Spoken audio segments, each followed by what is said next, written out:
just before lunch, I had moved on to the Advocate General's submission at paragraph 59 of his case, at page EF 107, where he'd submitted that the Welsh asbestos case hadn't purported to create any different approach from Imperial Tobacco, and said that nothing in the judgment indicated that a requirement of direct connection is imposed. My position is that is not correct. Lord Mann's expressly reformulated words used in Martin against Most to include a requirement of directness. He didn't disagree with Lord Walker and Lord Hope that a loose and consequential connection would not be sufficient, but he and the majority of this court held that this was not an exhaustive description of circumstances in which a law will relate to a designated matter. I say that his reasoning and the ratio of the case turned on the fact that the purpose and effect of the Welsh law was not closely and directly related to a conferred competence. Indeed, it is not difficult to see why directness was at the heart of the reasoning, given the difficulty characterising the law as only loosely or consequentially related to funding the NHS. And finally, the Advocate General complained that Lord Mance's words are taken out of context. I would say they are not. Their context reinforces the view that directness and closeness were highly important in determining whether the law related to the funding of health services in Wales. Moreover, I say there's no reason to suggest that Lord Mance's reference to directness cannot be taken from the context of the case than there is to take Lord Walker's references to loose and consequential from the context of that particular case. And I would point out that Lord Mance's approach to the use of directness is entirely consistent with that expressed by President Lord Reid when he sat in the Inner House in the Imperial Tobacco case. And it's also consistent with what Lord Brodie said in his speech also. The Imperial Tobacco case in the Inner House is in tab 5 of the first volume of Authorities, and Lord Reid's speech is at page EF 588. That's the part where he starts to deal with section 29 of the Scotland Act. Lord Reid begins by referring to Lord Walker at paragraph 119, and thereafter at paragraph 120 explains that the relevant rules are contained in a number of provisions in the Scotland Act and make specific reference to section 29. And he says it's necessary at this point to consider section 29(2)(b) and 3. As I have explained, section 29(2) states that a provision is outside the competence of the Scottish Parliament if it relates to reserved matters. And he quotes again from Martin against Most at paragraph 49. Thereafter, Lord Reid says, I respectfully agree. In ordinary English, relates to does not mean the same as affects, and although it is a wide expression, it cannot be intended to give such wide construction as to invalidate all legislation affecting matters listed in Schedule 5, however slight, indirect, or remote the effect may be. The practical considerations which led to that conclusion in the case law relating to Canada, Australia, and Northern Ireland are equally cogent in the context of the Scotland Act. At paragraph 121, he went on to say, deciding whether legislation relates to a reserved matter involves two stages. First, determining the meaning of the words defining the reserved matter, and secondly, determining whether the legislation relates to that matter. At the first stage, it is to be noted that the Scotland Act doesn't adopt a double enumeration model, but defines the Scottish Parliament's powers by implication, as what remains once reserved matters have been excluded. It follows that, unlike the position in Canada, the interpretation of the reserved matters should not reflect any assumption as to the extent of matters which are not reserved. This is all, I mean, I remember this coming back to this is quite an early case. It's against the background of arguments where people were trying to rely on authorities and approaches adopted in other jurisdictions, That's right. Such as Canada and Australia and indeed Ireland. And I think we were trying to explain how the position under the Scotland Act differed from those under other schemes. Yes, so that's certainly what my Lord is dealing with there at 121, but I think it is important to look to what he said immediately before that, which is that in ordinary English, relates to doesn't mean the same as affects, and although it's wide, it can't be intended to give a wide construction as to invalidate all legislation affecting matters listed in Schedule 5, and the words my Lord used are however slight, indirect or remote the effect may be. And certainly the issue about how you deal with the Scottish legislation against the background of the position in Canada and Australia was relevant. But what my Lord went on to say in paragraph 123 was this, that Schedule 5 listed matters, not purposes. Since the question whether a provision relates to a reserved matter is to be determined, read short, by reference to its purpose, it appears that the purpose of a provision is to be treated as a pointer to the matter to which it relates. Once the purpose of the provision has been identified, therefore the remaining question is whether the matter to which it points is within the scope of the reserved matters listed in Schedule 5. That question may be straightforward, or it may be more complex depending on the circumstances. At 125, my Lord then went on to say, as Lord Roger observed in Martin against Most, the purpose of a provision will often be clear from its context in the Act in question. The Court can also consider extrinsic material which is relevant to ascertaining purposes which the provision enacted to achieve. As Lord Hope indicated at paragraph 25, the Court is also expressly required to have regard to the effect of the provision. But what I think is important is when we go over to paragraph 133, we see how my Lord brings all of that together. If I take my Lord to that, in the context of the Imperial Tobacco case that dealt with the display of tobacco products and the effort made by the legislature to reduce the attractiveness of these to children, at 133 my Lord said this, I've set out the terms of Section 1. It begins by prohibiting the display of tobacco products in places where such products are sold, subject to a discretion conferred on the Scottish ministers by subsection 4, to provide that no offence is committed by display which complies with prescribed requirements. It then provides a limited exception in respect of tobacconists, subsection 2, again subject to compliance with any requirements which may be prescribed by the Scottish ministers.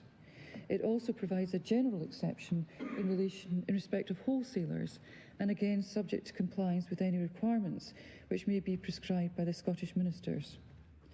My Lord said the legal effect of Section 1 is therefore to establish a statutory basis for the regulation by Scottish ministers of the display of tobacco products in places where such products are sold. Its short-term practical consequences will depend, in the first instance, upon how Scottish ministers exercise their regulatory powers. The Court is not equipped to predict the ultimate long-term effects of the provision, nor does it require to do so in order to identify the purpose of Section 1.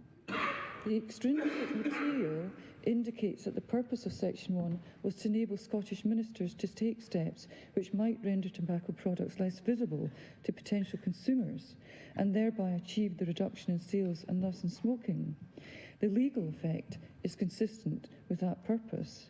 So I say, my Lord here, specifically in his speech and in his analysis, drew the attention to the requirement of directness as an element of the test. And that's also consistent just with a small part of what my Lord said in paragraph 124. What I was addressing in 133 was it set out in 132, it was the argument that the purpose of the provisions was the protection of health. I mean, this is effectively restrictions on the display of cigarettes, and that the purpose was the protection of health, which was a reserved matter. And the approach I took to it, as you've just shown, was to say, well, was to look at more immediate purposes rather than an ultimate purpose, which who knows whether or not it would be achieved. Yes, I understand that from my Lord's reasoning. But what's interesting is certainly the attention to detail and the need to understand whether it was more than an incidental or indirect effect. And that was really something that my Lord also touched on when he was dealing with a slightly different matter in paragraph 124. Because in that paragraph, my Lord was dealing with a situation where a provision is enacted to achieve a number of objectives, and it might relate to more than just one matter that's reserved. I think the language my Lord used here is also important. So I think in 124, my Lord was saying in particular, although section 29.3 refers to the purpose of the provision in the singular, in real life legislation may be enacted in order to achieve a number of objectives. In such a situation, it may be unrealistic to regard a provision as relating only to a single matter, and it's possible that in such a situation, one of the matters to which it relates may be reserved, and another may not. And at that point, my Lord borrowed the hypothetical example given by Lord Roger in Martin against Most, and it was a very obvious example of where simultaneously one might be dealing with a devolved and reserved matter. I don't need to go into that. Goes on to say this though, unlike the position in Canada, where legislation must be characterised as relating to only one predominant matter in order to avoid a conflict between the two lists, it may be arguable that the court is not driven by the logic of the Scotland Act to follow that approach. I would therefore wish to reserve my opinion as to the correctness of the argument of counsel for the respondent, that even if the provisions in issue relate in more than a merely incidental or indirect manner to the regulation of the sale of goods to consumers, they are nevertheless within devolved competence because the predominant purpose is the protection of health. Now, we're looking at a slightly different aspect here, but again, my Lord turns to looking at this language of incidental or indirect, and that's exactly how Lord Mance approached the issue in the Welsh Asbestos Case. He was looking for a directness as an element to the test, and I think that's also consistent with what Lord Brodie said at page EF 623 to 624 at paragraph 202.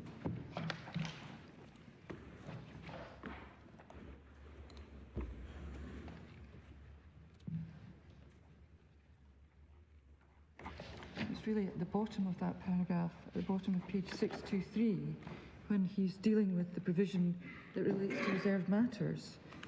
And at the bottom of 623, he said, a provision may, and indeed probably will, have a variety of effects, some more remote than others. In such a case, it is the more proximate or direct or crucial effect that's of importance. Incidental effects are to be disregarded, as was put in the passage from W&A MacArthur Limited against Queensland, quoted by Lord Walker in his opinion in Martin against Most. We have to determine in each case what is the subject of the legislation, what the subject of the Act with respect to, what it affects, not things or operations it may indirectly affect.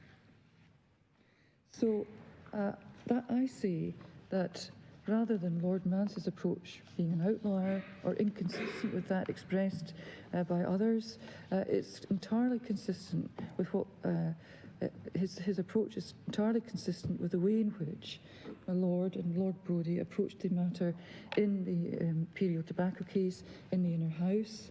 There was no criticism of this approach at all by Lord Hope in the House of Lords, and it's important to have regard to when we think about the way in which we approach the reservations in the Scotland Act and just how we deal with the question of the subject matter, whether or not it concerns subject matter of a devolved or reserved power.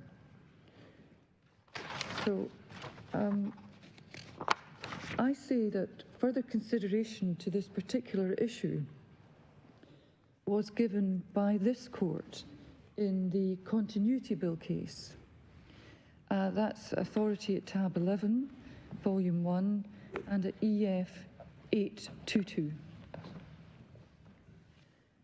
And that was a case in which this court held that a bill of the Scottish Parliament would only relate to the reserved matter of international relations if, by its terms, it sought to disrupt or interfere with the conduct of international relations by the UK government. The court stated that there is relatively little scope for Scottish legislation to relate to international relations unless such legislation were to purport to deal with the power of ministers of the Crown to exercise its prerogative in foreign affairs or create a state of law in Scotland which affected the effectual exercise of that power. And that's at paragraph 32 of that decision. It's also, I'll just get the page, EF 837. I think it's also helpful, though, to look at paragraph 33 of that judgment.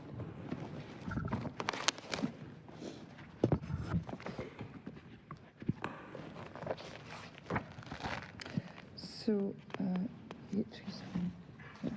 So I quoted the paragraph 30, but then in paragraph 33, it's very helpful to look there at what the court lists in relation to the proposed legislation that does or does not have the necessary connection or effect.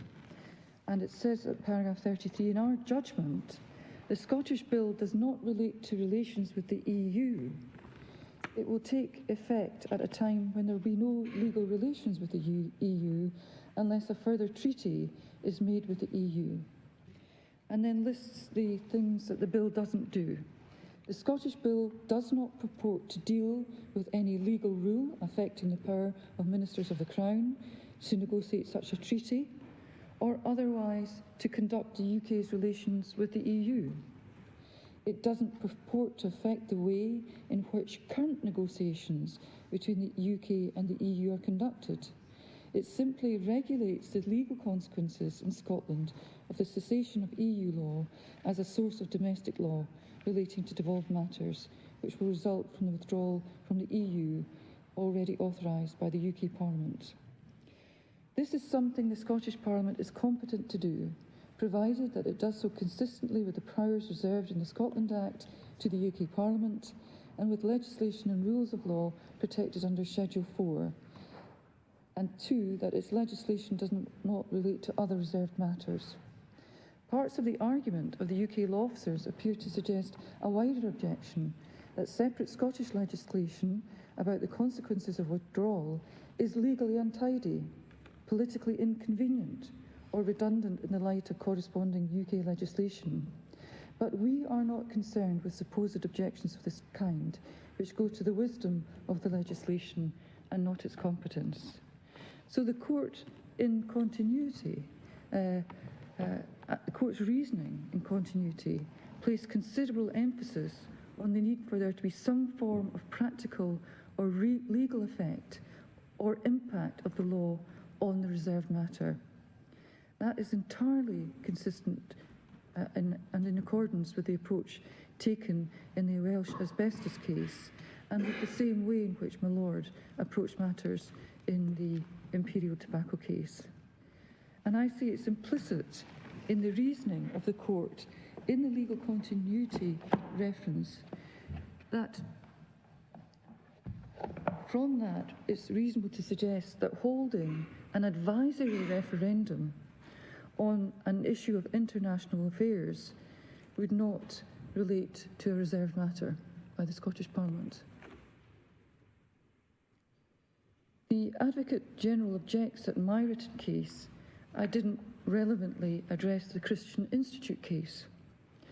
But that case, I say, doesn't assist in the submissions made by the Advocate General on this point. The case is at EF 771, Authority Tab 10, Volume 1. For the purposes of this reference... What was the page number again, sorry? EF 771. Thank you very much indeed, thank you. Tab 10 in Volume 1. For the purposes of this reference, the relevant issue in the Christian Institute case was whether data sharing provisions in Part 4 of the Children and Young People Scotland Act, which made provision for a named person service to young people, were outside the competence because they related to the Data Protective Directive, which was reserved to the UK Parliament. The Act created a duty to share information about the well-being of children, which did not depend on the consideration of whether it would have been objectively relevant or necessary for that information to be shared. And that's paragraph 16, page EF 778. The court found that although there was a bespoke regime of data processing under the Children and Young People Act 2014, it didn't relate to the Data Protection Act or the Data Protection Directive, the subject matter of which was specifically reserved, because it was not truly distinct from the overall purpose of promoting the well-being of children. You can find that in paragraph 64 to 66, EF 805. This case then, the Christian Institute case, turned on an identification of the core purpose of the legislation, and provisions in relation to data sharing were not to be treated as being distinct from the core purpose. There is, however, nothing in that reasoning that affects the points that I have made. It's true that the Christian Institute case is the Martin against most phraseology that's used and said to represent a well-established approach. You can see that in paragraph 63 on the last line and paragraph 29 at EF 791. But the additional facet introduced by the Welsh asbestos case was not addressed or apparently identified by the court. So, on the basis of these authorities, in my submission, it would seem that a matter will only relate to a reserved matter within the meaning of section 29(2)b in circumstances where its purpose is directly and closely related to a reserved matter, probably in this context requiring some actual practical effect, such as imposing some practical restriction or impediment on the pursuit of a reserved matter with an indirect, loose or consequential connection being insufficient. So I now turn to the arguments for the proposition that Section 2 relates to the Union before turning to the arguments against that proposition and for the alternative, that is, that Section 2 would not, by virtue of the reservation in paragraph 1b of Schedule 5, be beyond the legislative competence of the Scottish Parliament.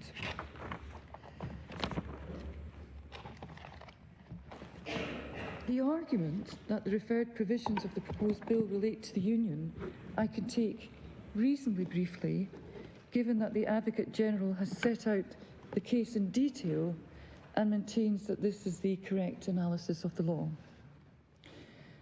I say there's no real difficulty as to what the reserved matter means. Whilst I noted the incongruity in the statute referring to the union of England and Scotland rather than the union of the United Kingdom, including Northern Ireland. Nothing turns on this.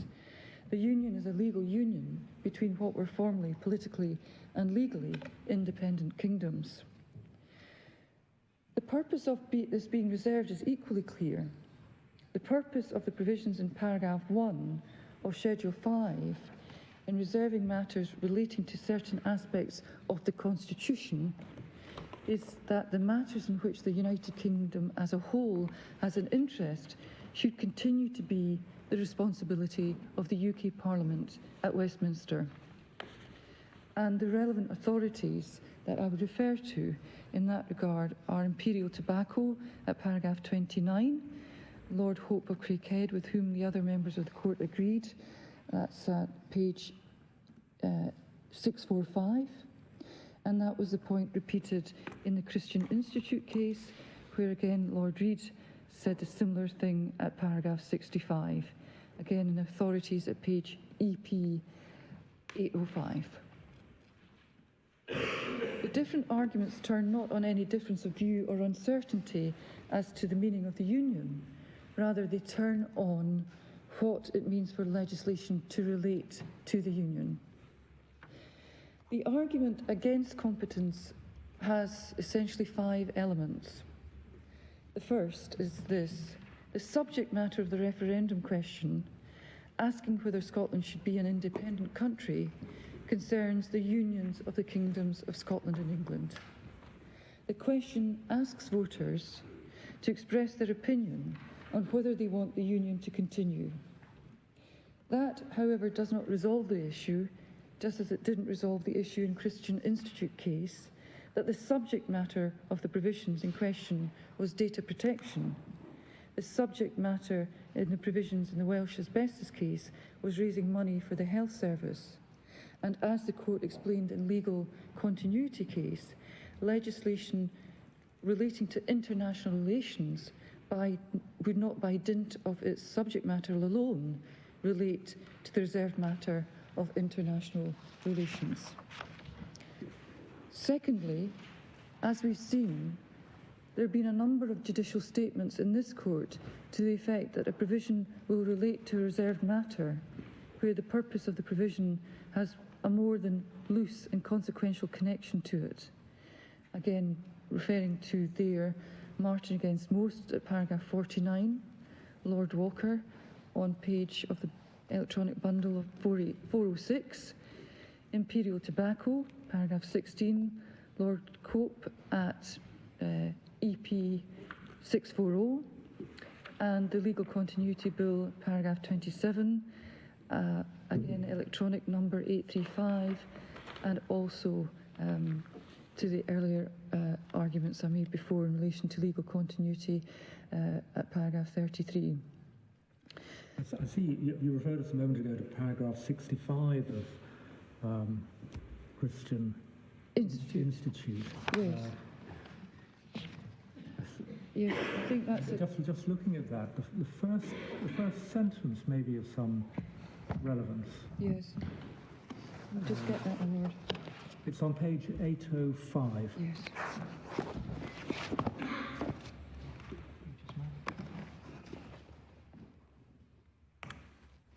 And my lord said the first...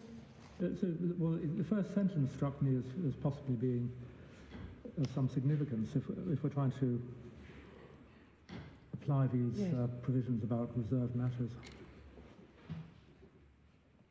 Yes, so there it says it's important to bear in mind the central aim of the provisions in the Scotland Act concerning reserved matters, explained in paragraph 28, that matters in which the UK has a whole interest should continue to be the responsibility of the UK Parliament.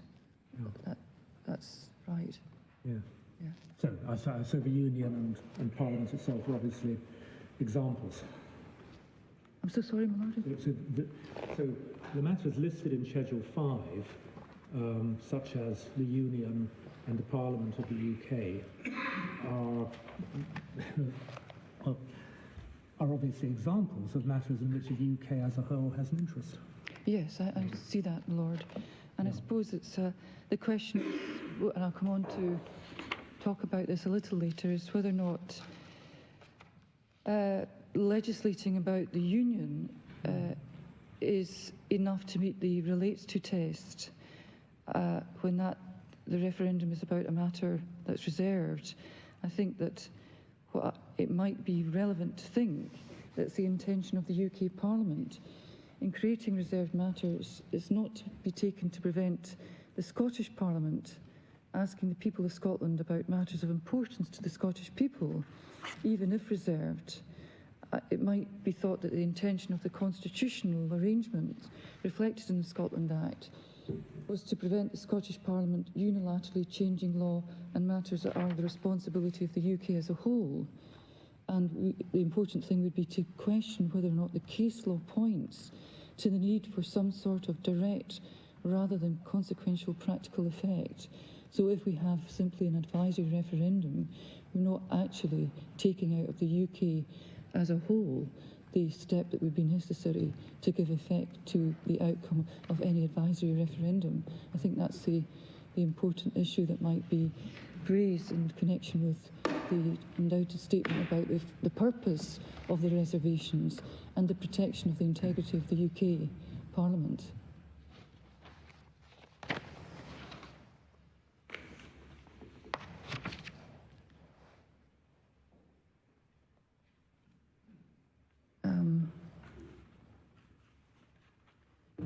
So I was dealing with the arguments against competence, and the third one that I would point to is that although the immediate purpose or direct object of the proposed bill is simply to ascertain the wishes of the Scottish electorate on the question of independence, a wide variety of background materials, which are admissible aids to identifying the purpose of legal provision, and refer to Martin against most at paragraph 25 there, electronic folder at page 397, that establishes that this is intended by the Scottish Government to be a step towards independence from the United Kingdom. So the background materials certainly identify the purpose of a legal provision, and that's relevant here. Thus, the argument is that the bill is intended to fulfil a manifesto commitment of the Scottish Government, which stated that the SNP was clear that the referendum must be capable of bringing about independence. And that's reflected in the SNP manifesto, which we have lodged, and it's at page EF 6361, tab 112 in volume 9. Again, I'm terribly sorry. What was the page number again? 6361. Thank you. It's the SNP Manifesto, Scotland's Future, Scotland's Choice, 2021, and the reference is page 12 in that document. And also the Scottish Government's Programme for Government 2021 to 2022 likewise refers to the Scottish Government obtaining a democratic mandate from the people of Scotland to pursue the opportunity of being an independent country. And that's reflected in the First Minister's foreword in the Programme for Government 2021 to 2022 at pages 6426 and through to 6430. Fourthly, as to effect, the proposed bill would have the legal effect, among other things, of authorising election officials to administer a vote and allocating resources to them to do so on whether the union should end. It is therefore arguable that it's not devoid of any legal consequences. Fifthly, although the referendum would have no legal effect on the union, the practical effect of a vote would be politically significant. That point was recognised by the majority in Miller at paragraph 124, which is in volume 5 of the Authorities, number 57. And it said that whilst the referendum leaving the EU had no legal effects, that way in no way means it's devoid of effect. And the page number there is 3429 in relation to that quote. Indeed, the case went on to say, On the contrary, it was said to be of great political significance. At paragraph 125 of Miller, this court quotes from the House of Lords Constitution Committee in its 12th report, 2009-10, Referendums in the UK, House of Lords paper 99, stated that even where a referendum is advisory only, it would be difficult for Parliament to ignore a decisive expression of public opinion. And that quote comes from page 5900 in the electronic bundle and is at paragraph 197 of the House of Lords Committee report. So taking these points together, there is a clear and cogent argument that the Scottish Parliament doesn't have the power to enact a law providing for an independence referendum. The Union is a matter in which the whole of the United Kingdom has an interest and for which the UK Parliament retains primary constitutional responsibility. A referendum on Scottish independence would have more than a loose or consequential connection with the reserved matter of the Union, because the purpose of such a referendum would include that of obtaining support for the creation of a Scottish state and the independence of Scotland from the United Kingdom. So, I understand the arguments that have been put forward by you on both sides of the equation, leaving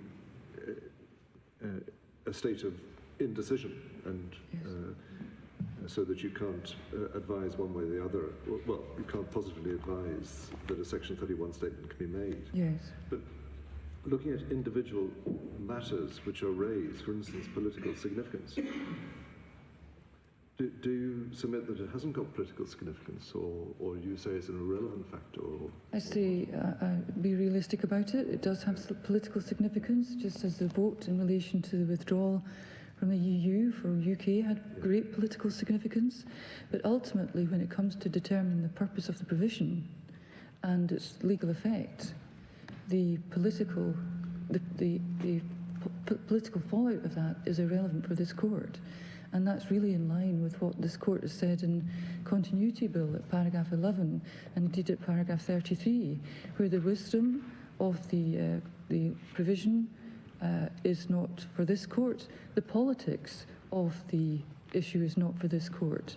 And it's just as Lord Hope said in when he mentioned the fact that the question of political motivation is a different issue. So the politics of this, yes, we can see that it would have a political effect, but ultimately for this court is deciding a question of law, in respect of which they do not take account of the political effect of any vote that would arise from Scotland in relation to an advisory referendum. That has to be the approach, and it's certainly the approach that this court has spoken about frequently in the way in which they deal with these often sensitive constitutional matters. and accordingly, paragraph 124 of Miller has to be read. Yes, that's right. And I think what was important in the Miller case was what Lord Neuberger said about what would then follow on from the advisory referendum, which is that there would have to be a vote in Parliament. And the members of Parliament were duty-bound constitutionally to vote on that. I can't quite remember his words as to how they should vote, but they certainly had a constitutional responsibility to vote in relation to that matter as to whether or not they approved or otherwise of the decision of the referendum. Yes, and Miller... I do apologise, but you also referred to the background materials. Are those background materials admissible? So I think when one looks at the I think paragraph 25 of Martin against Most, yes, and the discussion in Imperial Tobacco in the Inner House, yeah, and in the House of Lords, they are relevant to inform the whole circumstances. They would be relevant to your consideration as to the effect in all the circumstances. Certainly they would. That's why I refer to them here. they are relevant materials. Yeah. But I think Miller wasn't looking at the purpose of the referendum under the Scotland Act. It was looking at something else when it was being discussed in that case. But there's no question about the background being relevant, but ultimately the decision of this court is a decision that has to be one on a purely legal basis, and it is a legal question for this court. So I now turn to the argument that the Scottish Parliament does have competence to legislate for the referendum. As I've explained, in the anticipation of the focus of the Advocate General submission, I'll spend more time looking at this argument, and I submit as 6 strands to it. Firstly, the statutory test set out in section 29(3) is expressly directed to ascertaining whether the purpose of a provision, having regard in particular to its effect, relates to a reserved matter. The focus is not on the subject matter of the question asked of the population. It's therefore not sufficient to establish the requisite nexus between a legislative measure and a reserved matter, that the legislation concerns the reserved subject matter, or, in the context of a referendum, that it asks people about that subject matter. Secondly, this court has held that there must be a direct connection and sufficiently close connection between the purpose of a provision and a reserved matter. And I refer to paragraph 27 of the Welsh asbestos case, which I've looked at previously. It's at page 735 of the electronic folder.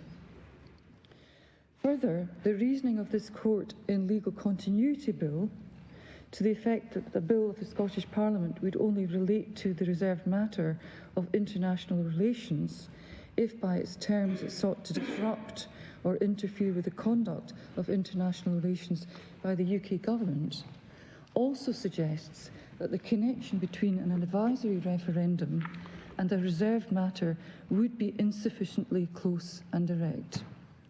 As we've already seen, the court stated that there is relatively little scope for Scottish legislation to relate to international relations, unless such legislation were to purport to deal with the powers of the Ministers of the Crown to exercise its prerogative in foreign affairs, or to create a state of law in Scotland which affected the effectual exercise of that power. That was what we saw in the authority when we looked at paragraph 32, and again I'd refer to pages 837 and 838. In Continuity Bill, the court's reasoning emphasised the need for there to be some form of legal or direct practical effect of the law on the reserved matter for it to relate to that matter.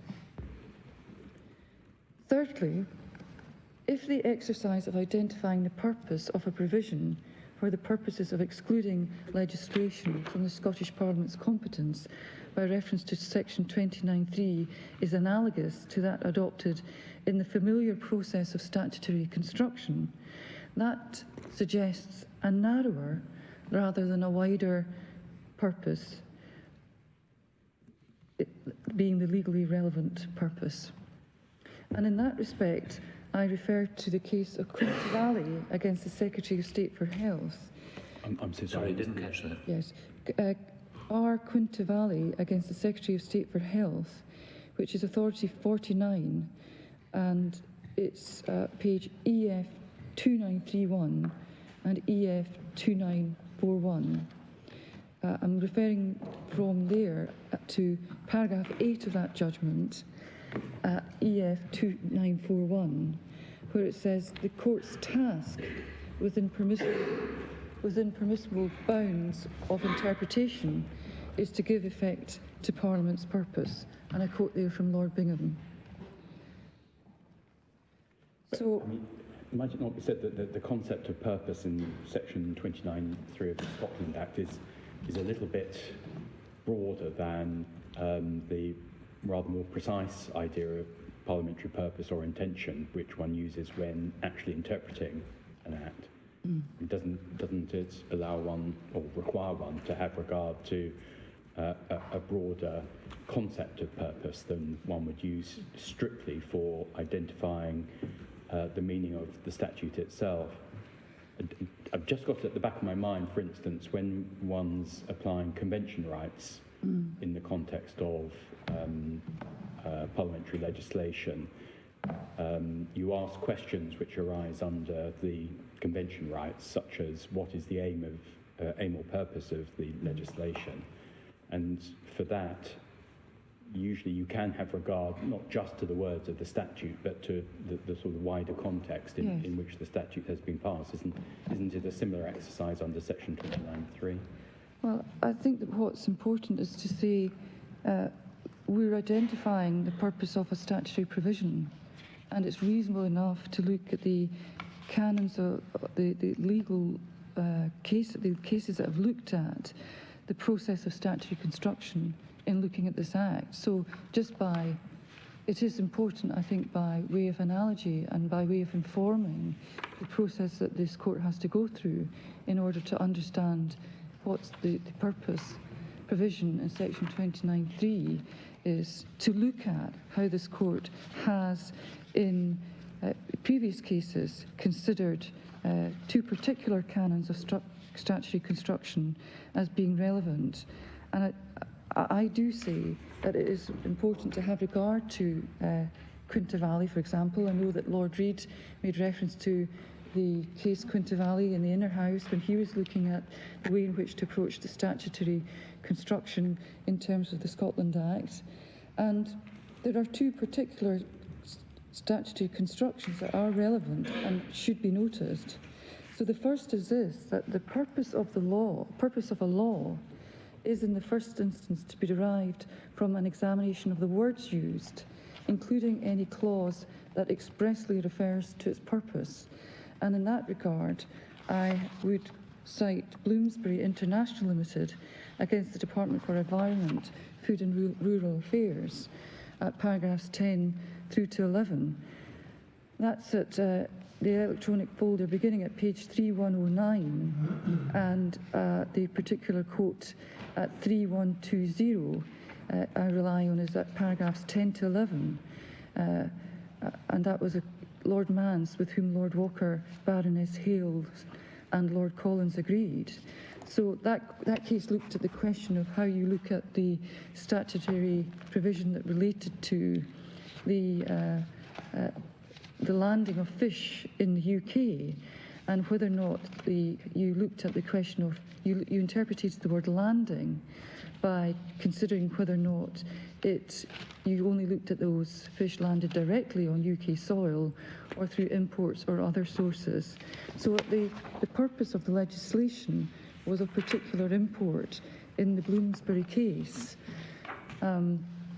In addition to that, the second point that I would make from the two particular canons of statutory construction that I rely on comes from the case R against the Secretary of State for the Environment, Transport the Regions, ex parte Spath Home Limited, which is 2001 appeal cases, authorities at 46. The electronic pages are 285, and the quotes that I'm going to rely on are at page 2857 to 2862. In that particular case, the meaning attributed to words of an instrument is an objective question and not to be equated with the subjective intention of the minister or other persons who promoted the legislation, nor equated with individual members or even a majority of members of the legislature. As noted by reference to legal continuity bill, in the context of reserved matters, the purpose of a provision may extend beyond its legal effect, but it's not necessarily the same thing as political motivation. So I think that whilst there is obviously some care to be taken on applying those canons of construction, I do say that they point to the legally relevant purpose of the proposed bill being the holding of a referendum to ascertain the views of the people of Scotland on the issue of independence, and not the motivations and wider aspirations of the individual parliamentarians or members of the Scottish Government. And I would remind the Court that Section 1 of the Bill, the purpose provision in the Bill, is that it's to make provision for ascertaining the views of the people of Scotland. That is the purpose of the Bill, and it's clearly stated. The purpose doesn't extend to securing independence. The purpose of the Bill is to ascertain the views of the people of Scotland. Ascertaining those views is, in this Bill, the legally relevant purpose, and it would not relate to the reservation of the Union in paragraph 1b of Schedule 5. The question that would be posed to the Scottish people is neutral between a yes and a no vote. The terms of the proposed question are therefore neutral as to whether Scotland should be independent. The form of the question to be used is to be approved by the Electoral Commission, and it is the same form of question that was used in the 2014 referendum. Section 2.5 of the Referendum Scotland Act, which we've looked at, which is at EF 2175, would require the Electoral Commission to consider the wording of the question and publish a statement as to its intelligibility as soon as practicable after the introduction of the bill. And more generally, the proposed bill is not directed at any particular outcome. Indeed, the general provisions on the conduct of the referendum, which are adopted in the bill by Section 4, are directed towards ensuring a fair and balanced campaign. Such a bill could be supported by parliamentarians and others who want the Scottish voters to reject independence. So the question to be posed is neutral. And therefore the motivations and wider ambitions of the Scottish Government represent a subjective intention which is not to be equated with the objective purpose of the bill. The objective purpose is clearly stated in Section 1, that is to ascertain the views of the people of Scotland. That is the objective purpose of any provision which sanctions the holding of a referendum. The purpose is not changed by the motivations of those seeking to hold the referendum. Fourthly, I say that Section 29.3 requires particular attention to be given to the effect of a provision. The limited legal and practical effect of a bill to hold an advisory referendum can be said to support the view that the purpose of such an instrument is to ascertain the views of the people of Scotland that relates to the Union in only an indirect or consequential way. So the legal effects of the bill would be limited to the facilitating the holding of a referendum vote, identifying those eligible to vote, the time of the vote, and the affirming that the Referendum Scotland Act 2020 would apply. The bill would not purport to alter or impede any legal rule constituting or affecting the union of the kingdoms of Scotland and England, either directly or indirectly. The referendum would have no prescribed legal consequences arising from its result. It is not, unlike some other referendums, self-executing. For example, the 2011 referendum on the parliamentary voting system.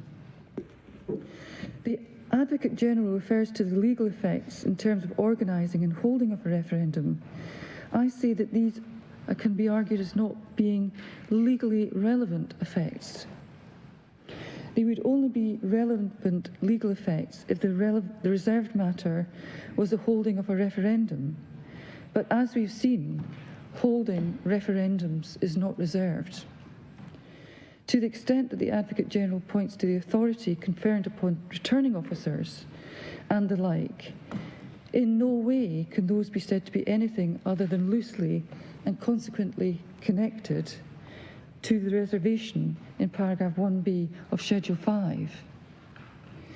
Beyond the immediate effect of ascertaining the will of the people of Scotland, the practical effects of an advisory referendum are properly characterised as speculative, and there is authority that speculative consequences do not establish the requisite nexus required by section 29(2)(c).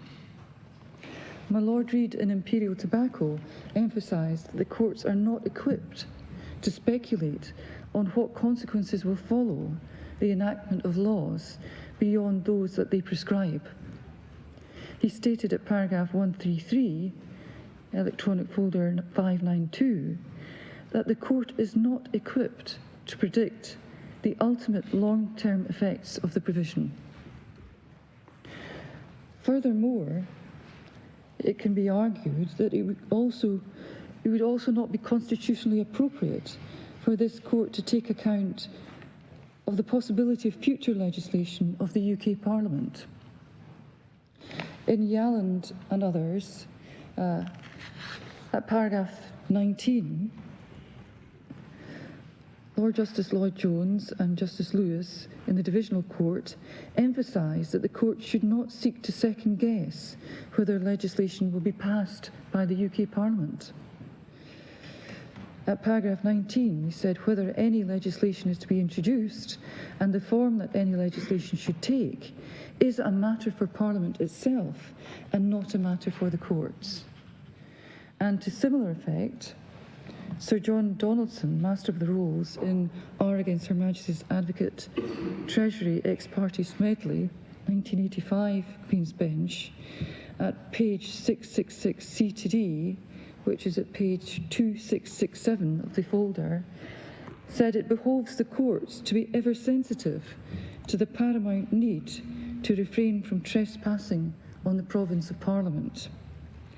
Likewise, this court cannot second-guess the UK's Parliament's responses if a referendum returned a result in favour of independence. As Lord Neuberger stressed in Muhan, parliamentarians are not bound to vote in accordance with the outcome of a referendum.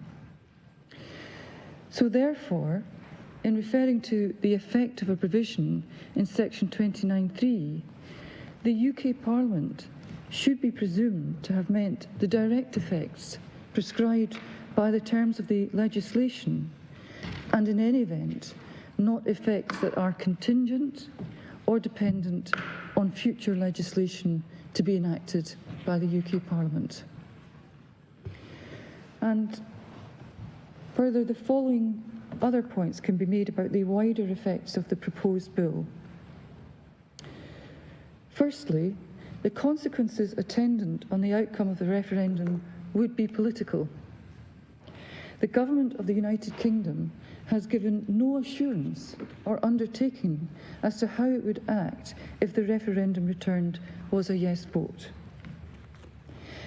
Even if a majority of voters were in favour of independence, then the practical realisation of independence would be dependent on political decisions and actions of a number of independent parties and bodies, in particular the Scottish Government, the Scottish Parliament, the UK Government and the UK Parliament. As I've just mentioned in Muhan, Lord Neuberger explained at paragraph 47 that if the issue came before the UK Parliament following a Scottish vote for independence, members of the UK Parliament would be free, indeed constitutionally bound, to vote as they saw fit. And the fifth strand to the argument is that the objection that the aim of Schedule 5 is to reserve to the UK Parliament matters of concern to the entire UK, and comments made by the UK Government in the 1997 White Paper concerning the integrity of the United Kingdom can be answered really in much the same way. The holding of a purely advisory referendum does not take the question of the Union out of the hands of the UK Parliament, nor does it purport to do so. The 1997 White Paper did not address the question of referendums, and it cannot be taken as suggesting that the Scottish Government is precluded from ascertaining the views of the population of Scotland on any subject matter reserved to the UK Parliament. Sixthly, other features of the Scotland Act do support argument in favour of an advisory referendum being within competence. Firstly, it is a necessary implication of the devolution established by the Scotland Act that the Scottish Government may negotiate with the UK Government about reserved matters. It is integral to Section 30 of the Scotland Act, by which modifications can be made to, for example, Schedule 5 by order in Council, approved by both houses of the UK Parliament and the Scottish Parliament, that the Scottish Government may have regard to and discuss adjustments to Schedule 5. Given that Section 30 has been used to modify, for example, reservations relating to Export Credits Guarantee Department, there was an order in 1999 and a relevant statutory instrument. In addition to that, interception of communications and surveillance, and indeed insolvency law, it's implicit that such modifications were approved by the Scottish Parliament, and it's self-evident that the Scottish Government must be empowered to discuss proposed modifications. That is reinforced by Section 63 of the Scotland Act. I have a copy of that section, but that particularly allows for the conferral by order in Council of functions on Scottish ministers beyond the general transfer of competence. So Section 33 is not in the bundle, but I can pass it up after court for my lords and my lady. I'm so sorry, did you say Section 33? 63. So that allows for the conferral of functions beyond the general transfer of competence. And such an order, if it's to be made under Section 63, requires approval by the Scottish Parliament before it can be made. And the procedures involved in the transfer or conferral of functions is contained in Schedule 7, paragraph 1 of the Act. And I also have a copy of that. So accordingly, it has to be that it's inherent in the entire scheme of devolution that both the Parliament and the Government can consider, discuss, debate and ultimately vote upon proposed changes to the boundaries of legislative and executive competence. In order to exercise such functions in an informed and democratic way, the Government must be able to canvass the views of the people of Scotland on such issues. Reflecting these features of the devolution settlement, political parties can and do campaign in Scottish general elections on policies relating to reserved matters, testing the views of the electorate in general elections on such matters, and taking office on the basis of policies relating to such matters. Most obviously, of course, Scottish independence, but it might relate to any of a large number of reserved matters. There are various examples of the Scottish Parliament debating and passing motions in respect of reserved matters, as was envisaged from the outset of devolution, and I refer to some detail of that in paragraph 45 of my case. So it is significant that the scheme of devolution created by the Scotland Act allows for forms of democratic participation beyond the exercise of the franchise in general elections or ad hoc constituency elections as a means for testing the views of the people of Scotland. By way, for example, Citizens' Assembly of Scotland convened in 2019 and 20, and the Citizens' Assembly on Climate Change in 20 and 21, which was convened under the Climate Change Scotland Act, added Section 9 of the Climate Change Emissions Reductions Targets Scotland Act 2019, added by Section 9, were both exercises in deliberative democracy.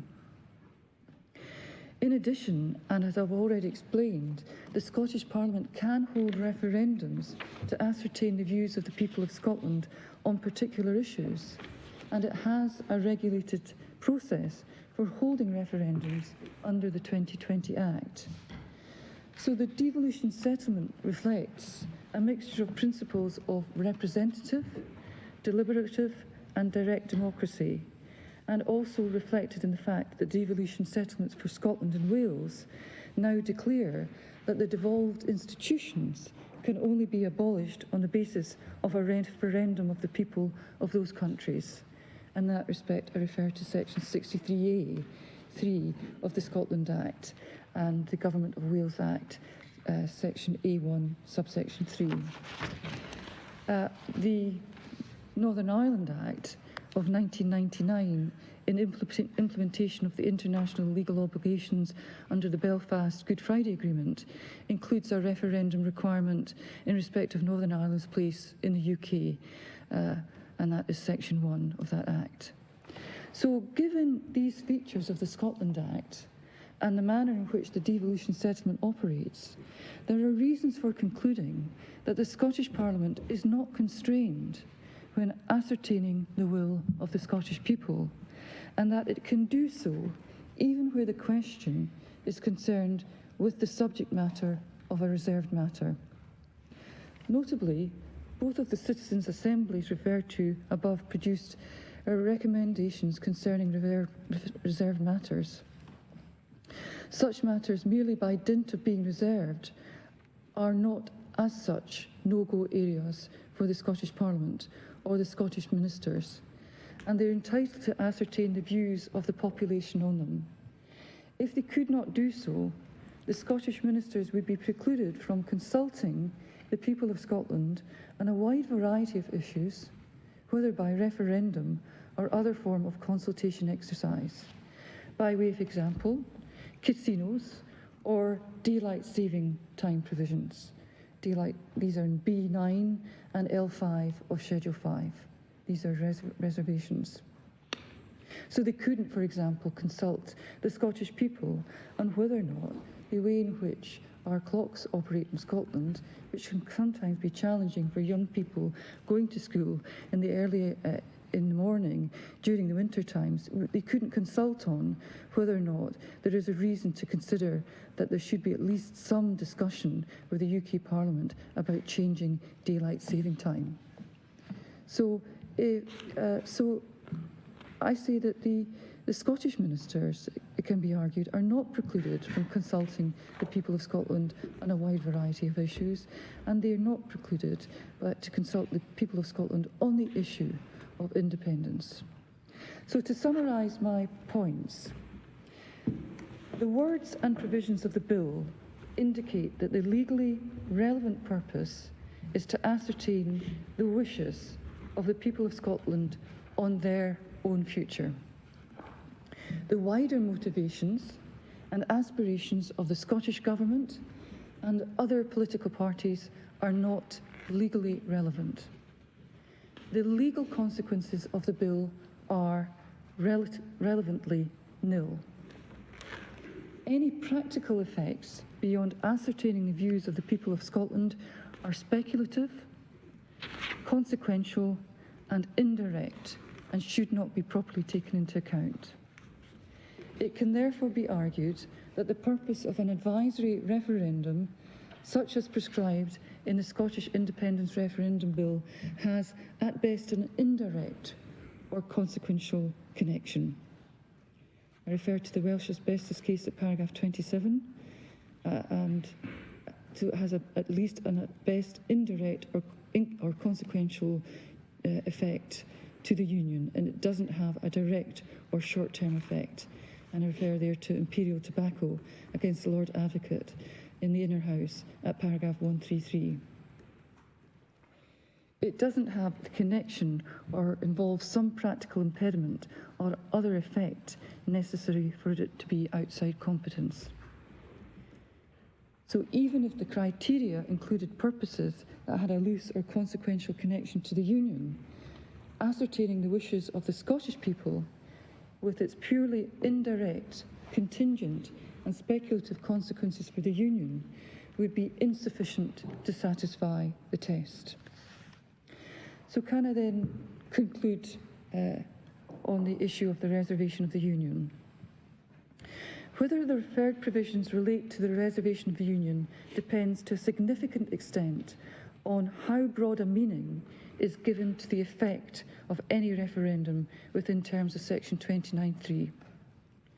If its effect, for the purpose of determining whether it relates to the reservation of the Union, embraces the political consequences of any yes vote, then it may be beyond the competence of the Scottish Parliament. If, however, its effect is determined by its legal consequences and immediate effect, obtaining the views of the Scottish people on the subject matter of a reserved matter, then it may not relate to the reservation and thus would be within the competence of the Scottish Parliament. So then, moving on to the arguments as to whether or not the referred provisions relate to the Parliament of the United Kingdom, in that respect referred to Schedule 5, Paragraph 1c. Paragraph 1c of Schedule 5 identifies that the Parliament of the United Kingdom is a reserved matter. In Legal Continuity Bill, it was held that the reservation encompasses the sovereignty of Parliament, and I refer there to Paragraph 61. So the argument that the referred provisions relate to the reserved matter of the Parliament is as follows. If Scotland became independent, this would involve a reduction in the scope of the UK Parliament's powers, and I refer to Muan at page 672 at paragraphs 17, 71, 91 and 102. Indeed, if Scotland became an independent country, members would no longer be returned to the UK Parliament from Scotland, and it would become the Parliament of England, Wales and Northern Ireland. The purpose of holding a referendum on independence, even though it is advisory in nature, would be a purpose that relates to such a diminution in the power of the UK Parliament for essentially the same reasons that I have given in relation to the issue of competence. In relation to the case that the reserved provisions do not relate to the Parliament of the UK, the argument that the referred provisions do not relate to the reserved matter of the Parliament is as follows. The Legal Continuity Bill case made clear that the reservation of the Parliament of the UK is not infringed in circumstances where the authority of the Parliament to change the law is not affected. It therefore dismissed a submission that Section 17 of the UK withdrawal from the EU Legal Continuity Scotland Bill, which would have made specified delegated EU legislation dependent on the consent of the Scottish ministers before it could take effect in Scotland, related to the Parliament of the United Kingdom. This court at paragraph 63 held, nor are we persuaded that Section 17 impinges upon the sovereignty of Parliament. Section 17 does not purport to alter the fundamental constitutional principle that the Crown in Parliament is the ultimate source of legal authority, nor would it have that effect. Parliament would remain sovereign even if Section 17 became law. The court preferred to analyse any practical impacts on the ability of the UK Parliament to realise its policy goals by reference to Section 28(7 by means of Schedule 4. At paragraph 64, the court makes reference there, but the provision of Section 28(7 doesn't arise on this reference. But since the proposed bill would establish only an advisory referendum, it would not purport to restrict the powers, authority or jurisdiction of the UK Parliament. It would not be analogous to the UK withdrawal from EU Legal Continuity Scotland Bill in having direct legal and practical effects on the UK legislation. Changes to certain of the Articles of Union can only be effected by the UK Parliament. That's paragraph 1(2) of Schedule 4 to the Scotland Act. And the UK Parliament's constitutional role is entirely unrestricted by an advisory referendum. In the words of this court in Legal Continuity Bill, the proposed bill does not purport to alter this fundamental principle, nor would it have that effect. So I would wish to make some concluding observations then, having taken the court through these arguments. Since 2007, at 4 successive Scottish parliamentary elections, the Scottish electorate has returned governments committed to Scottish independence. Separately, at each UK general election since 2015, a majority of MPs from Scottish constituencies have been elected on the same manifesto commitment. Against that background and long-standing consensus that Scotland has the right to self-determination, to what extent, if at all, the holding of a referendum relates to a reserved matter is a question of fundamental, constitutional and public importance. Despite the highly charged political bait, it is a question of law. It is therefore a question that can only be authoritatively determined by this court. I believe it's in the public interest that clarity be brought to the scope of the Scottish Parliament's power in respect to this issue. Accordingly, the Lord Advocate in Scotland has invoked for the first time the right under Scotland Act to refer to this court a devolution issue which is not currently the subject of litigation, and it's done so for the benefit of the Scottish Parliament, the Scottish Government and the people of Scotland, and indeed people throughout the United Kingdom. The outcome of this reference is of particular importance to the Scottish ministers who have sought to, who would wish to introduce a bill on the referendum question if an answer to their reference is given in the negative, and that would be very much their wish. But it is, in this case, a matter that I bring before the court as a result of my retained function as a Lord Advocate, and I seek the court's ruling in order to inform this critically important question. There are two issues, I think, that arise from earlier on today that would require some answer, and it may be that we need a little bit more time to do some further investigation. I was asked for whether or not there was some information available to indicate why it was that the paragraph 1F of the schedule to the Act relates only to questions about reserved matters. This was looked at before the case, and in researches we came across internal communications between the UK Parliamentary Council and the Scottish Office. And we do have communications between these two offices in relation to this matter. But there really is no assistance from the parliamentary debate or the internal materials. And I submit that it's reasonable to suggest that paragraph 1F reflects recognition by the Parliament that it's not possible to foresee all circumstances in a question about a reserved matter could arise, and an intention to capture all such circumstances without exception. One possible explanation for 1F not extending beyond reserved matters is that at the time of the legislation, reserved matters was a new concept at the heart of the devolution regime, in which no existing jurisprudence was available, and therefore in respect of which it may have been thought that there was a need for a particular provision under Schedule 6 to ensure that these questions could be brought for the consideration of this court. I would have to look it up again, but didn't the original devolution to the Northern Irish Parliament in 1922, didn't it operate on the same model of reserved matters? Yeah, so that's something that we've yet to look at, the Irish background, and it's something that we will do so. Yeah, okay. We couldn't find any of the explanatory notes for what act was it? the Northern Ireland Act 1998, but we haven't looked any earlier than that. But we will undertake that exercise and try and do the necessary comparative exercise that might inform. I was just concerned that the concept of reserved matters was slightly older than 1998, but I stand to be corrected. And very well.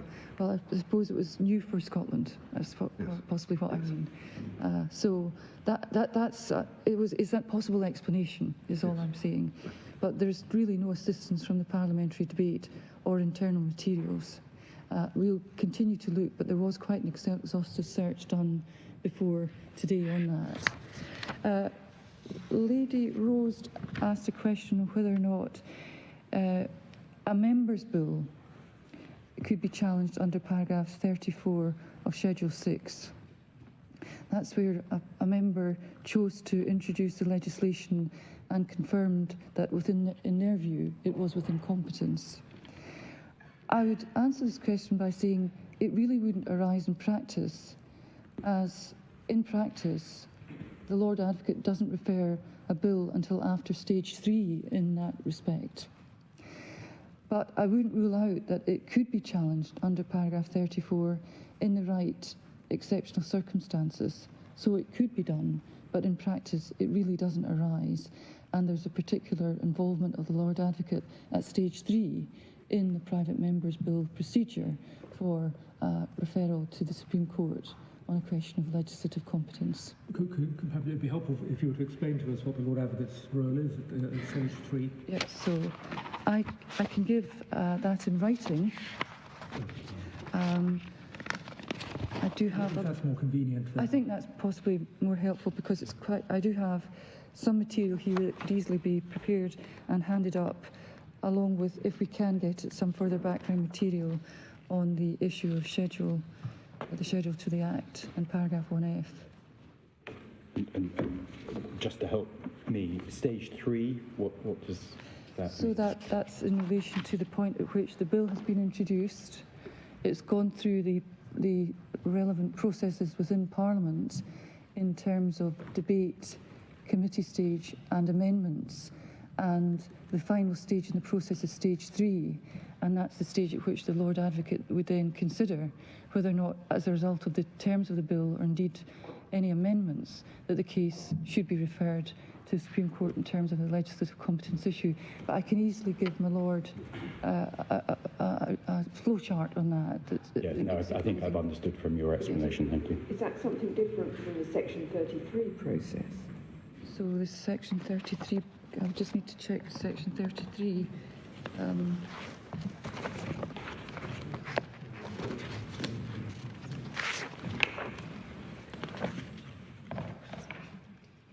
It would be within that, yeah. I think it's part of Section 33 process, but it's just called Stage 3, I suppose. It's part of the process within Section 33 that there is the scrutiny of the bills. As I understand it, Stage 3 is essentially the temporal period defined in Section 33 and subsection 2. Yes. Right.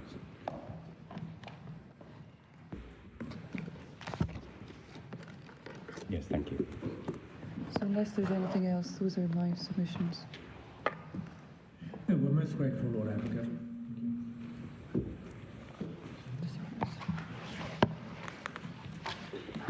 You follow the statement.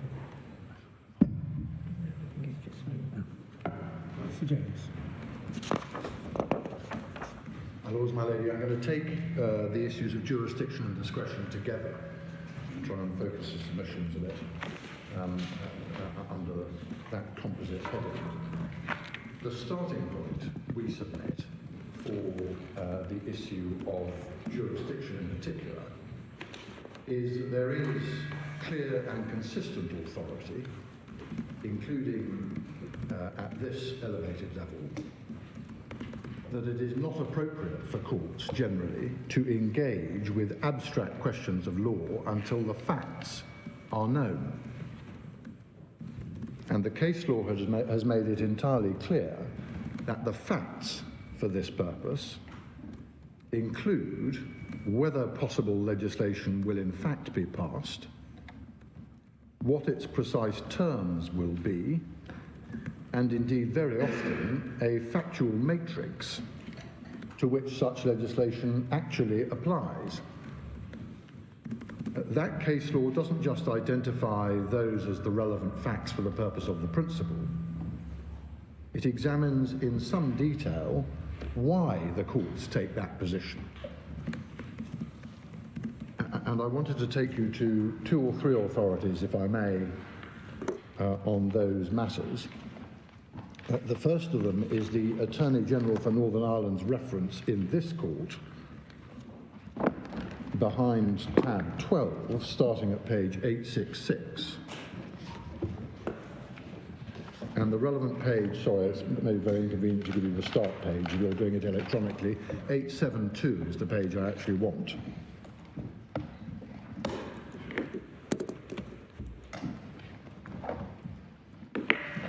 And you'll see the sentence at the beginning of paragraph 28 at the bottom of 872. In general, it is desirable that legal questions be determined against the background of a clear factual matrix rather than as theoretical or academic issues of law. And then you'll see in the remainder of the paragraph, which I don't read out, the basic reasons for that. It was a theme to which Lord Kerr returned in the second of the Attorney General references. I don't take you to that second Attorney General reference now, because we've summarised the relevant bit in our case at paragraph 37. So that's the first set of cases, as it were. The second of them is a decision of Lord Justice Lloyd Jones, as he then was, and Mr. Justice Lewis in Yalom, to which reference has already been made. That is behind tab 56, and the relevant paragraph for our purpose is on page 3317 in the electronics. 3317.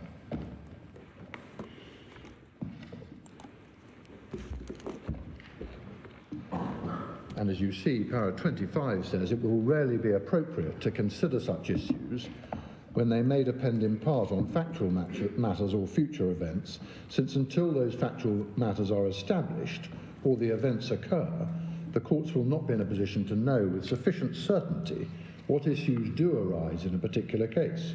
Similarly, when matters may depend upon or be affected by future legislation, it will generally not be appropriate to make rulings on questions of law until the precise terms of any legislation are known.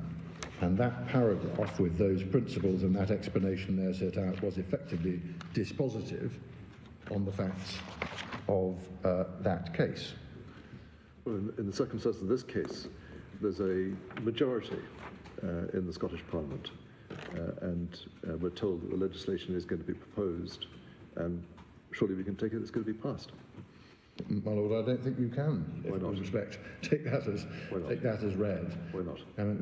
People might have different views. MPs haven't yet voted. The mere fact that there's a government majority may lead to that result, and it may not. My Lord shrugs your shoulders, so that's unrealistic. It's a matter for you to take into account. But normally the views of courts are that even if a government has a majority, and even if a government is proposing legislation, it doesn't necessarily follow that it will be passed at all, and if it is, will necessarily be passed in precisely the terms in which it sits when it's introduced. This is, in essence, a very short piece of legislation. One can hardly imagine fundamental changes to the question or to the operative parts of it. Well, my Lord, you may very well be right. I simply don't know. There may be operative parts that get changed by way of amendment, there may not. In any event, I'm simply on the principles at the moment rather than necessarily how it applies here. I don't want to diminish the force of the point my Lord puts to me. I'm not entirely unrealistic. It is a short piece of legislation, and I suspect that on both sides' cases, the issues that would arise at the later stage in relation to competence will arise come what may, and irrespective of the precise form of the question. So I'm not seeking to deny that. This is in large part, as it were, a setup to the submissions I'm going to make, which are of broader significance in this case, about how jurisdiction works under the Scotland Act, where you will need to bear in mind not just the facts of this case and the potential clarity of the legislation, but more generally how the Act works, and in particular the interrelationship between Section 31.1 and Section 1, Paragraph 1F of Schedule 6.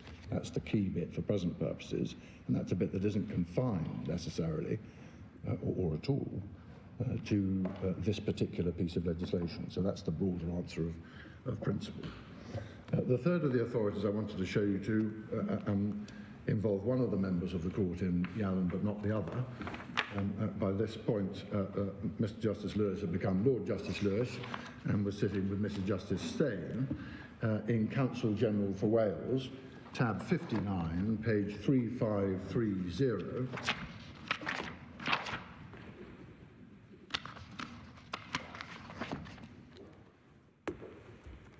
And the relevant paragraph for present purposes is paragraph 33, starting halfway down, or a little over halfway down, page 3530. Can I invite the court to read to yourselves that paragraph? Quite a long paragraph, but maybe more convenient to read it to yourselves.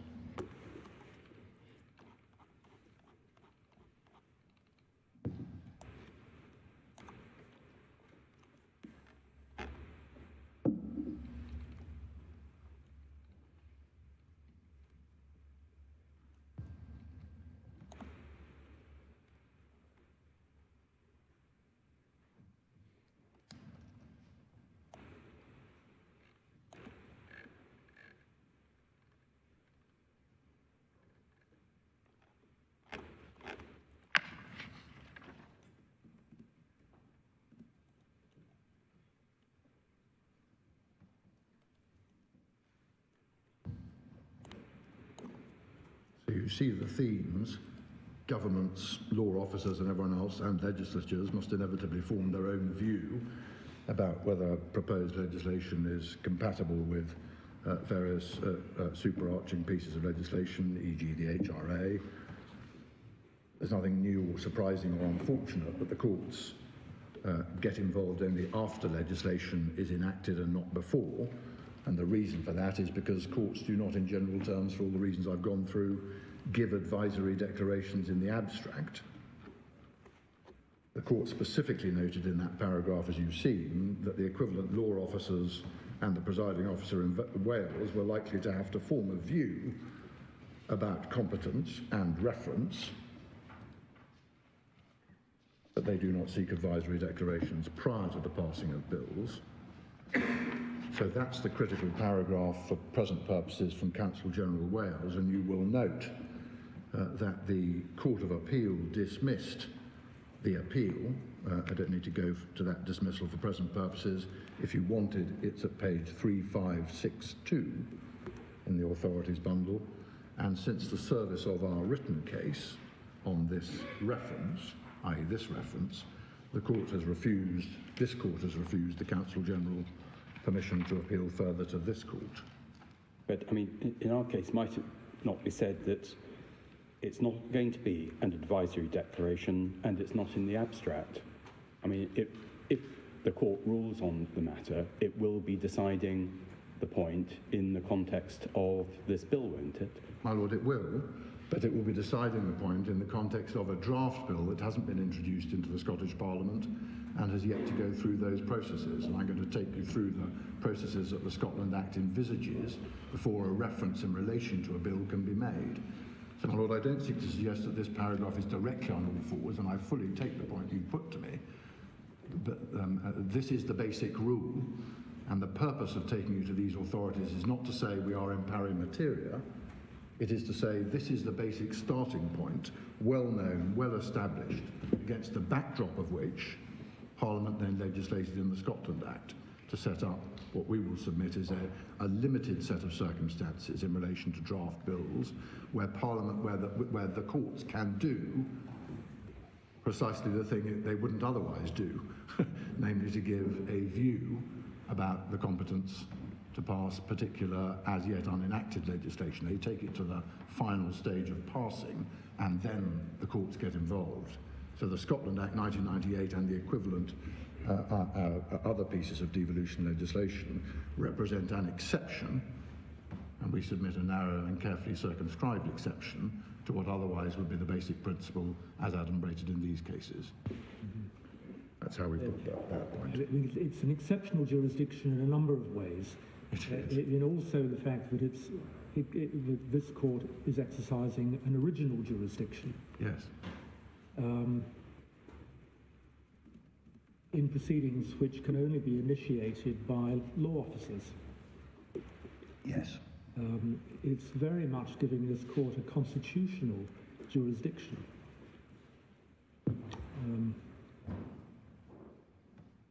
So it's somewhat different from, for example, the judicial review proceedings in the Counsel General case. My Lord, it is. And as I say, I don't seek to rely upon these cases being in pari materia. They're obviously different. You've got to deal with a specific constitutionally centred original jurisdiction that is set out in the Scotland Act. The question is, how far does that go? Yeah. That's the ultimate question of interpretation, which is the issue you're going to have to grapple with. Keating's, I was going to refer to as the final in the quartet of cases establishing the general principle, might be thought to be a little bit closer to our sort of situation, particularly in relation to the facts. And Keating's is behind tab 14, and the relevant passages for present purposes start on 899.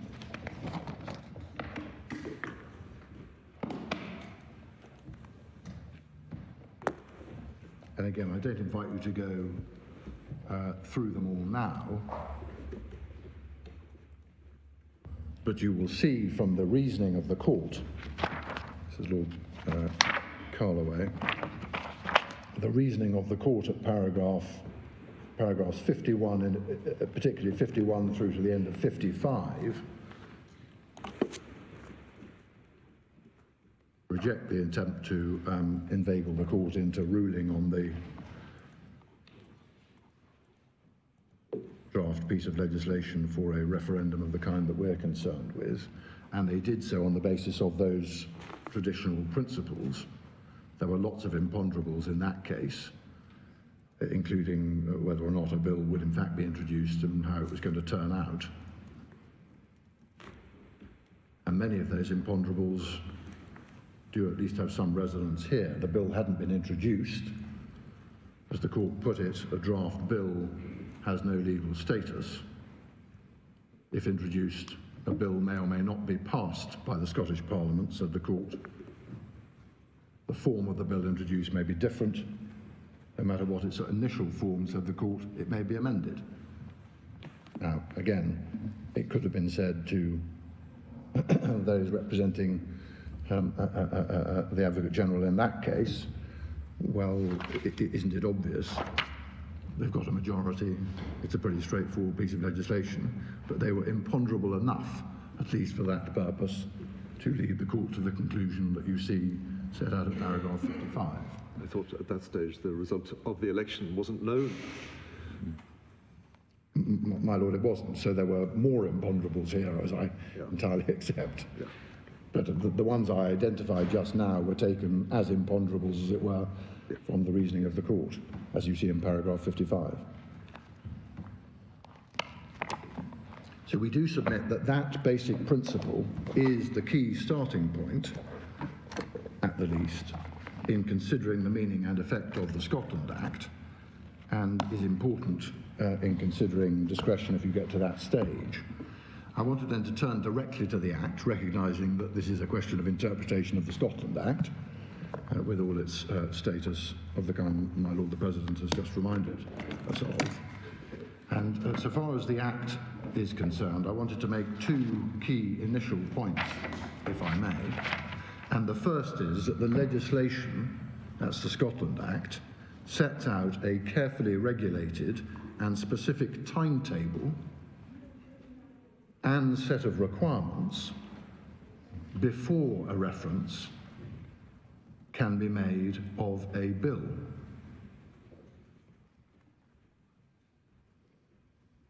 So if you go into tab 1 of the authorities and get the Scotland Act, if I may, can I just remind you of the key provisions as far as this is concerned?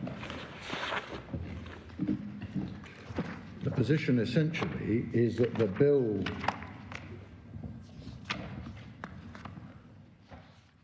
must have been passed or approved in accordance with any standing orders that are made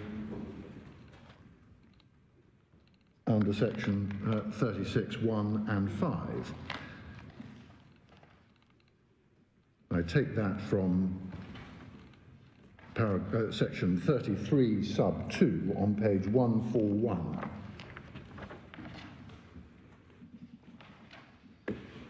So the power to make a reference is given to the law officers that my Lord the President identified. That's 33(1). May refer the question whether a bill or any provision of a bill would be within legislative competence. And we know what that means. That means the section 29(2) question. In other words, the various bases on which it would be outside that competence. And then sub 2, subject to subsection 3, he may make a reference in relation to a bill at any time during the period of 4 weeks beginning with the passing of the bill,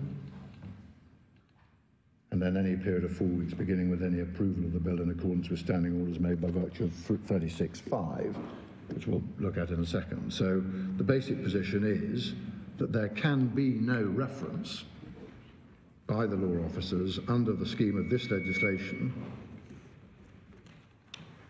until the bill has passed. And then there's a set period of 4 weeks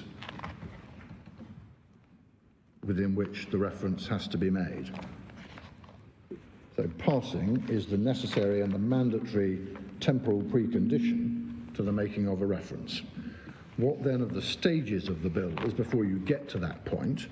Go forward, if you would, to page 146 and have a look at section 36. What this does is to make mandatory provision for the content of parliamentary standing orders of the Scottish Parliament. Standing orders shall include provision, as you see from 36(1), and then you see the various stages for general debate on a bill with an opportunity for members to vote on its general principles, for consideration of and an opportunity for members to vote on the details of the bill, and for a final stage at which a bill can be passed or rejected. So all of those things have to happen before the trigger in 33 for a reference can be made. And that's for a pretty obvious reason, which is to thrash out the content and actual detailed nature of the bill before any power to make a reference is made.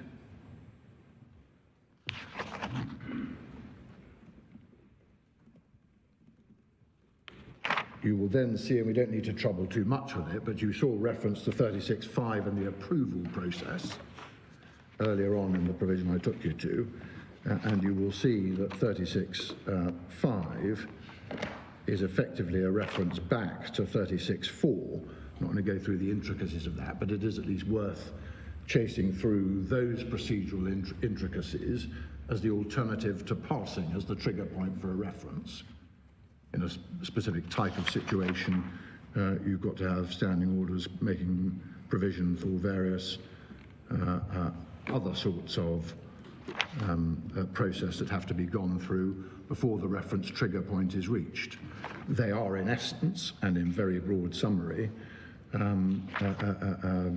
matters where the subject matter of the bill are to do with how you get elected to the Scottish Parliament.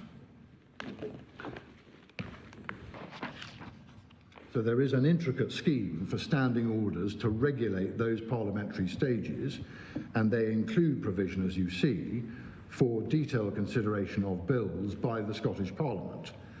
The prescribed legislative stages include specified opportunities for legislative reconsideration after the Supreme Court determines any reference.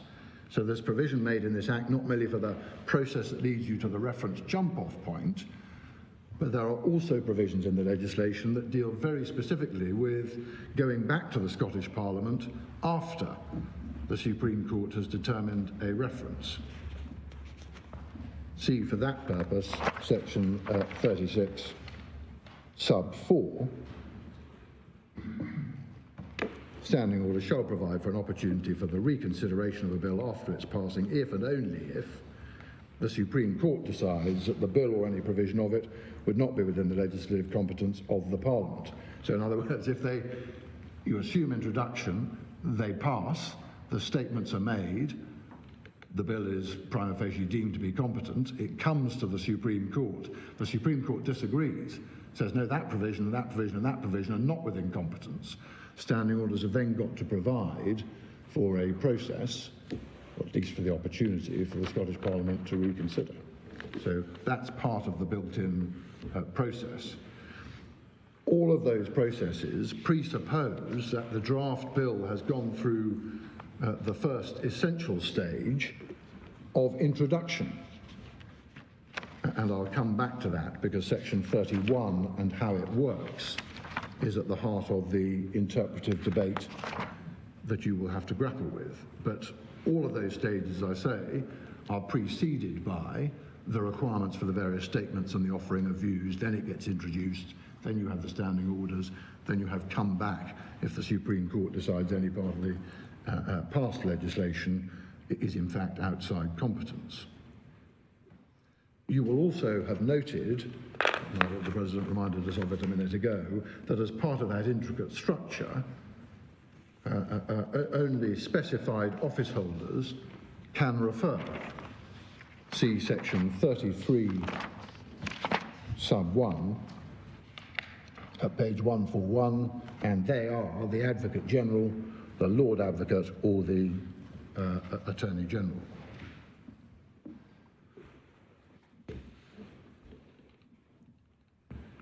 You will also note, just to complete the intricacy of the process, section 32 sub 2,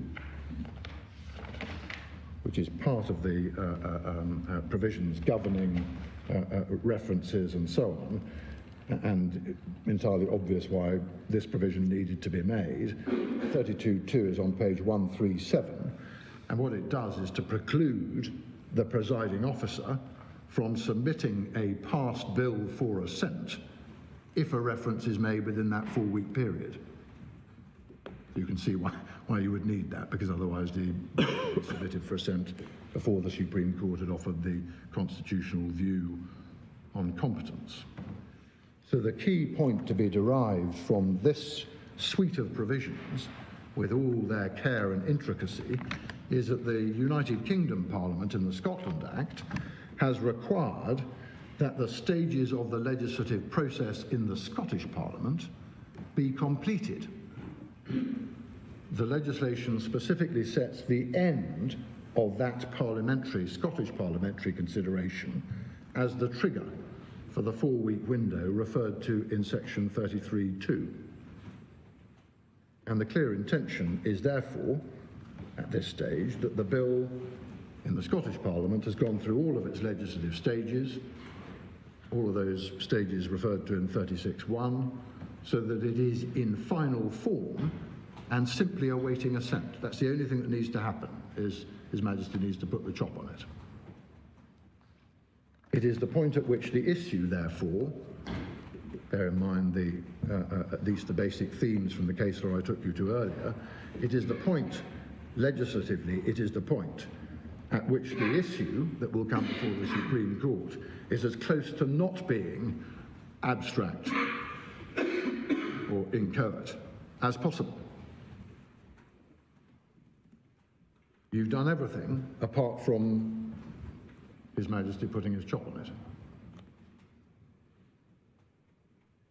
You will also note, as part of this legislative structure, and it is just to note, that there are relevant provisions within it, and provisions specifically made for orders in council to be made that would specifically modify both of Schedules 4 and or 5. You see that from section 30 sub 2 on page 131. And that was a point that was noted by the Lord President in Keating's at paragraph 55. You may have picked up that reference in paragraph 55 of Keating's to that power. And it was that section 30 power which was used to make the order in 2013 modifying Schedule 5, the bits that we're worrying about when we get to that competent stage, so as to permit the referendum which took place on the 18th of September 2014. The order, if you want it, is at tab 36, page 2164, but it followed, as you will recall, a political agreement that was reached between Her Majesty's Government and the Scottish Government in 2012, which you also have in the bundle. But section 30, for present purposes, sits as part of that scheme. You can change it if you want to, but it has to be done by that process, which is specifically provided for. So that's the first point I wanted to draw attention to in relation to the Act. It sets out a carefully regulated and specific timetable and set of requirements before a reference can be made. You can't just do it willy-nilly. It's very carefully done, and it's very carefully done with an eye to all of the line of case law I took you to earlier. It sets the time point for jumping off at the point where the legislation is in effect final apart from assent. A second point in relation to the legislation, it is also evident, and Parliament, that's the UK Parliament, will have appreciated this fact as well, that a variety of documents are likely to be created before introduction of a bill into the Scottish Parliament, and those documents will normally accompany the bill at introduction. So, explanatory notes, policy memoranda, committee reports, and so on. I say will normally, under the Scottish Parliament Standing Orders Rule 9.3, any bill must be accompanied by a financial memorandum and explanatory notes, and a Scottish Government bill has also got to be accompanied by a policy memorandum setting out the policy objectives. See page 6441 in your authorities bundle. And this point is of interest because those sorts of documents, which may be perhaps, to come back to Lord Stevens, less necessary in the context of a simple bill with a basic purpose like this, but might be very, very important in relation to more complex legislation, which this scheme will have to govern as well, and whatever view you take on 31.1 and its relationship to Schedule 6, paragraph 1, will also have to work for. It's of interest because these sorts of documents have long been held in your case law to be particularly important as informing the consideration of whether or not the bill or a bill and its provisions are within competence.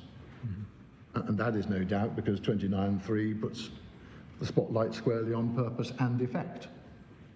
Can you just please give me the page reference again for Rule 9.3? 6441. Thank you. Is that one. And the importance of these sorts of documents, again, it's trite, so you probably don't need a reference, but if you wanted one, Martin and Most per Lord Hope at paragraph 25,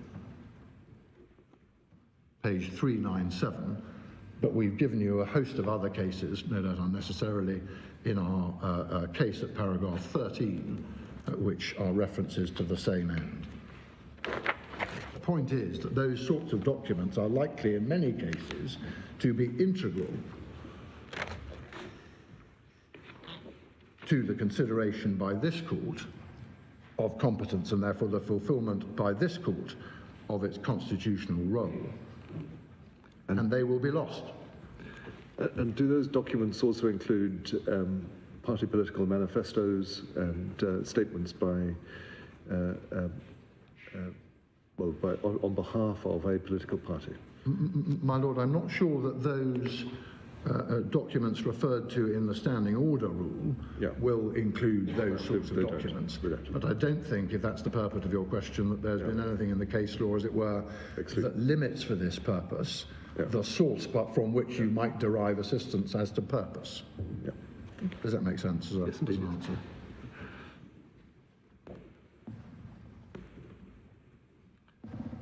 So the reason that the legislation goes into this level of careful detail setting out the pre-enactment safeguards is obvious. The United Kingdom Parliament clearly recognised that lots can happen to a bill during legislative stages through the Scottish Parliament, including those that must be set up under the standing orders, given the requirements of section 36(5) that I've taken you to. Those processes affect the shape of what can then be referred. The legislatively inchoate must become coet.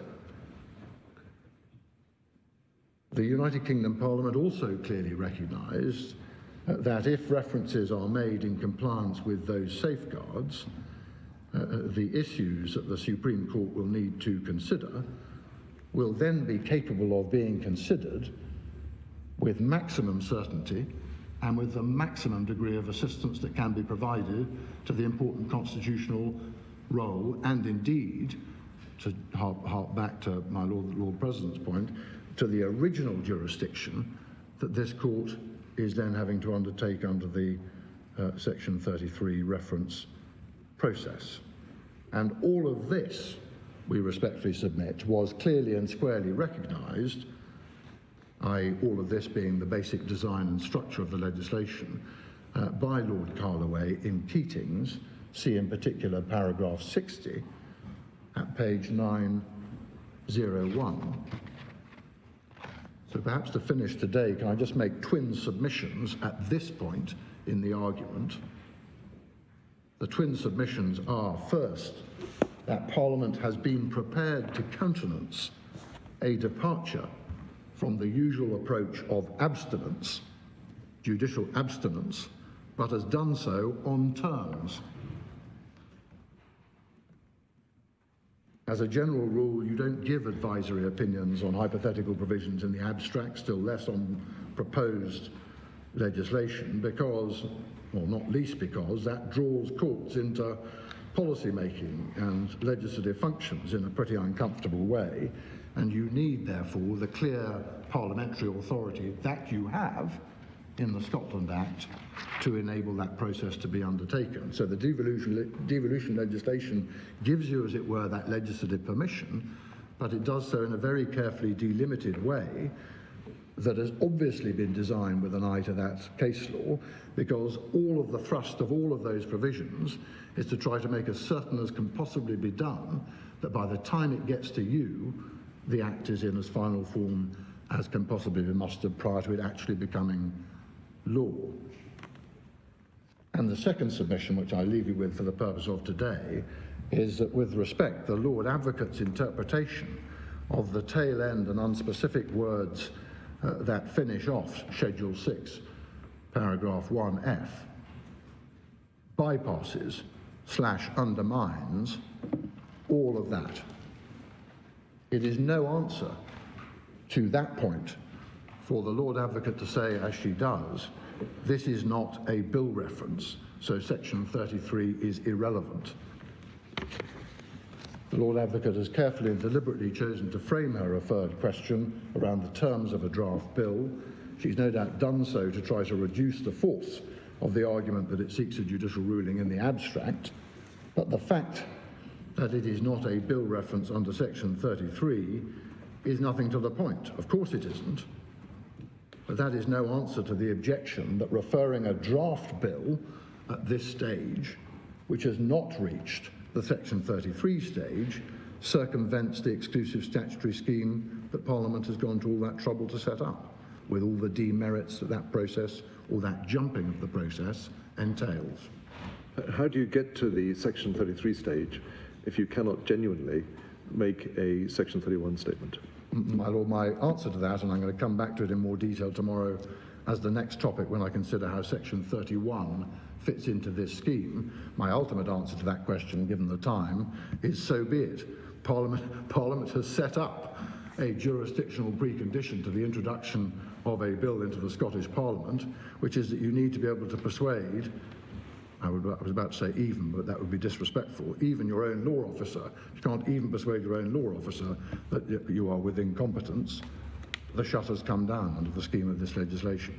That's our ultimate answer to that question. And I'll return, if I may, in a little more detail to Section 31 tomorrow.